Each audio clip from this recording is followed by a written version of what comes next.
The political legitimacy does not exist. The law and order, the credibility is diminishing. So I think we can compare it somehow or the other with what's happening in Bangladesh on the political parties and the governance history.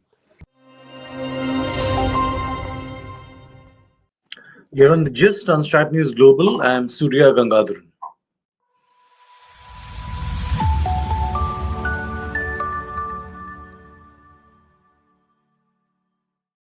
Our focus is on the turmoil in Nepal, where Prime Minister KP Sharma Oli has resigned. There's been widespread protests in Kathmandu over the last few days over the ban on social media.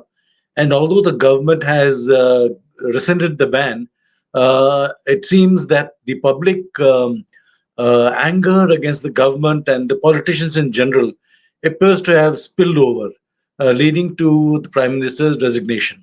Exactly what happens now? Let's try and talk to our expert in Nepal, Maj Gen Basnyat, formerly of the Nepal Army. Sir, welcome. Glad to have you.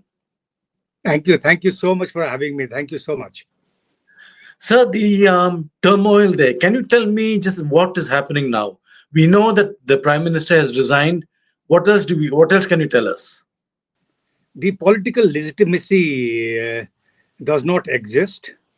The law and order, the credibility is diminishing, and constitutionally, the president's office and the military is there to decide on how things should unfold. So the argument of whether the constitution still exists after the resignation, and it's not a normal resignation, it's a forced resignation by the agitations or by the peaceful protest of the young Gen Z, the youths that has come out on the street.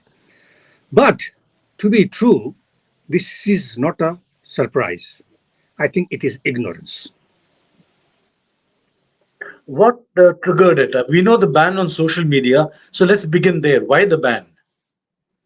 I mean, the ban on social media had political agendas hidden behind for the coming up elections. Okay, so it was more than really looking for the national security purposes. I think the ban was more targeted at controlling the system so that your political parties have their say favorable to them for the coming up elections. Because when you look at the political strides in Nepal, things were, I mean, the only answers to the political challenges was election, which was not true. I mean, in a democracy, election happens, but the real challenge was different to the oratory that the political elites had given, particularly those in the governments, the current, let's say, the just resigned prime minister, and the main two forces, the Nepali Congress and the UML. So would you say that people like Oli, Deuba, perhaps even Prachanda, have now lost credibility completely? A new generation of politicians have to come up? These 2 days,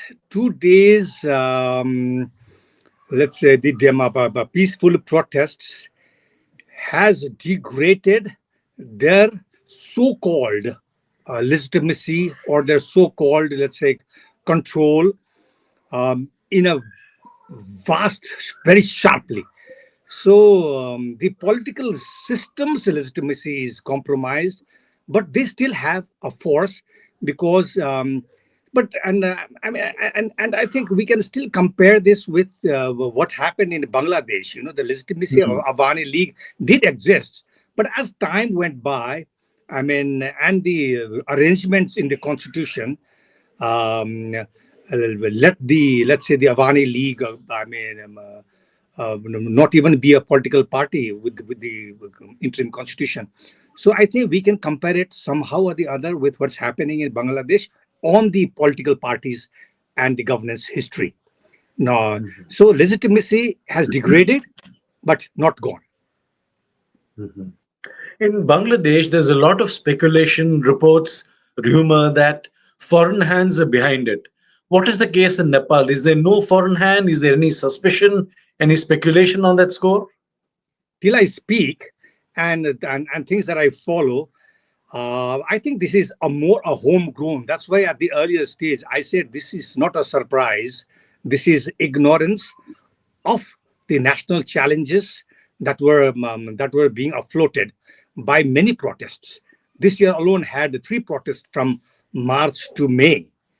But all the and the protests and the slogans and the demands were all unmet and was dealt forcefully. But since it was the protest for a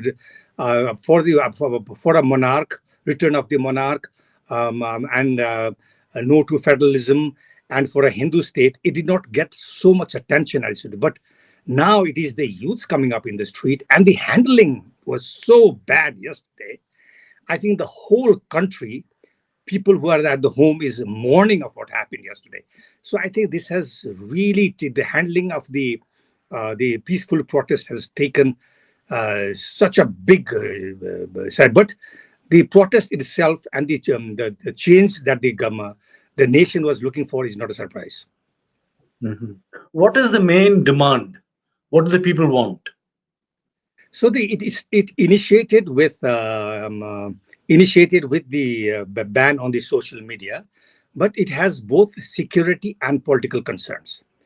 I think security wise, it is more to do with the rights of the people, the freedom and the legitimacy of the human rights, and the behavior of the security forces. And when it comes to political, I think it is more aimed at the amendments in the constitution and the governance system is corruption.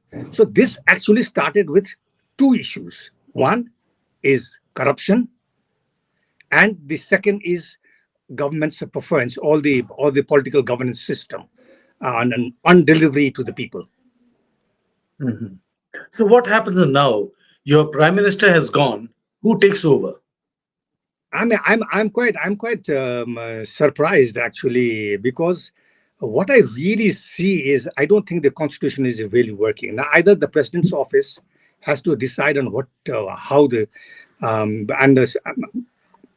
and I think by this evening I don't think any political parties will be ready to take the reign, which means that the president will be forced to do something unconstitutional, which is not in the constitution, which means you're compromising constitution. So the only way out is a formation of an interim government,